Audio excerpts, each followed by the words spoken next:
just nerves.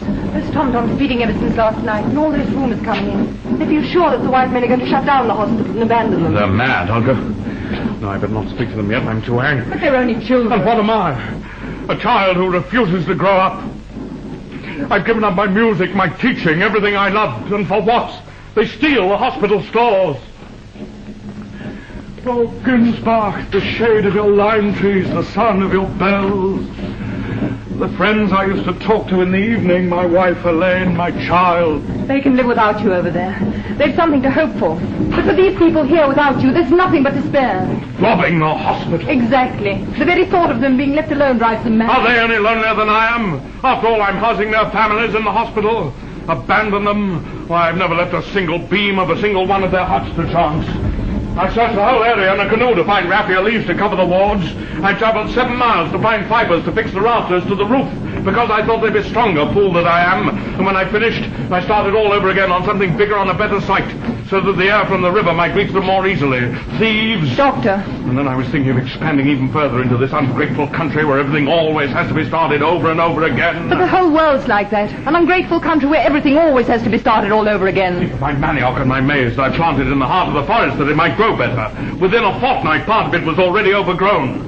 Thieving country, murderous country where the rays of the sun are like the blades of swords, where danger falls from the trees, rises from the earth, flies through the air invisible. This country where no beast can be your friend without being the enemy of the whole forest. This inhuman country. It is not inhuman, since men are living here. And it was for the men, not the country, that you came. Yes, and now I'm getting my reward. Your reward? But you've had that 100 times.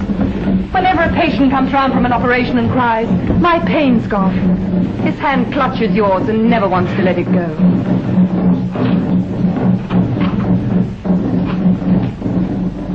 Doctor, would you be very kind and play some Bach for me?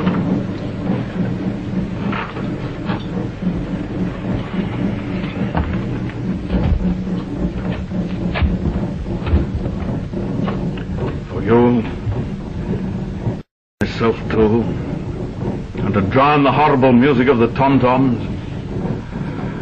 and to soothe my heart which won't keep still. You're anxious. Impatient.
Mademoiselle Marie.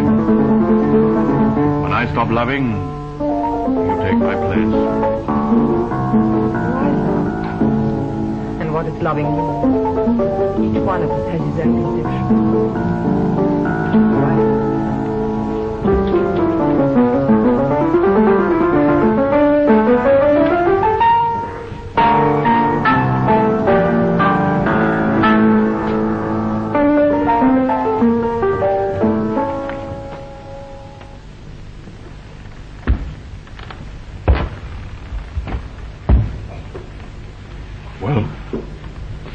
Happened, Schweitzer.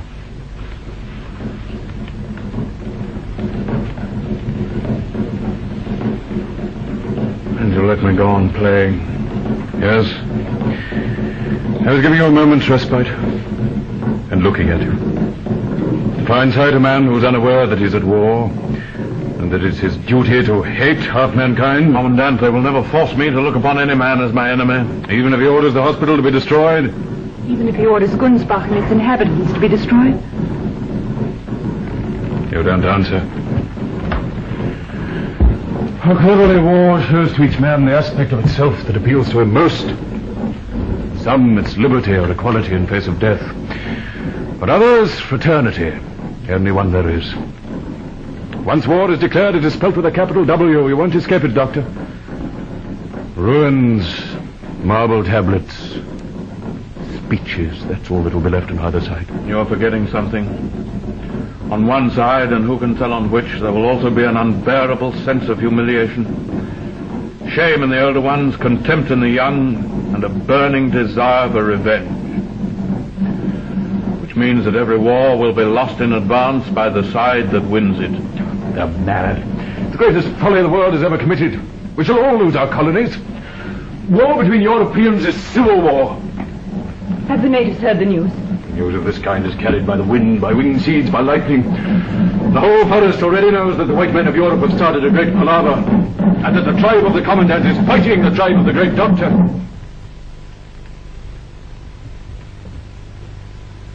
They've stopped beating the tom-tom. It's what you don't hear in Africa that's dangerous. Where's Ferrier?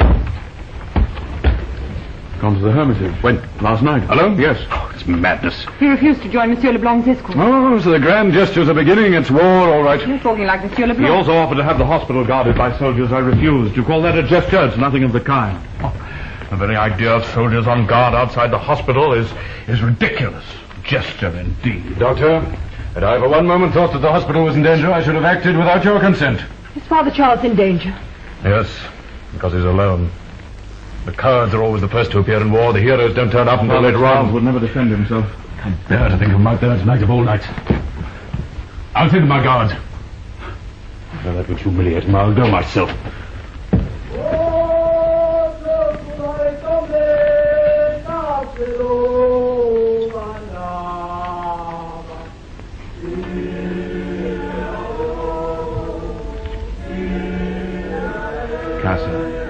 Casa has just died. One of the men I operated on this morning. He had no chance. I'll go to him in a moment. Pagans are like little children. Their hopeless sorrows wring my heart. 300 sick are hearing that funeral chant. The devil in each of them is thinking, it is he that is dying, not I. There's another day gained. Now 300 million human beings will be thinking that every day. That is war. Poor Casa. Yes, poor Casa, dying a day late. Everything is different now. Already his death has less significance. The same, Commandant, just the same. For God, no doubt, but for men. For all men worthy of the name of man because they respect life. Doctor, at this very moment, the finest citizens of many great nations are being issued with weapons of destruction. That is war. True. Then let us consider only the men and principles which are solid enough to survive war unchanged. You are obsessed by the destruction that is to come, I by the reconstruction that is to follow. Sustain and help life, make the most of it, that is the good side. Destroy life, injure it, make it suffer, that is the bad side. Our responsibility towards all that lives is unlimited. We should be called to account just as much for an insect we have heedlessly crushed as for a regiment wiped out by our imprudence. You are meek, Doctor. I should like to believe that the meek will one day inherit the earth, but it won't be in our time.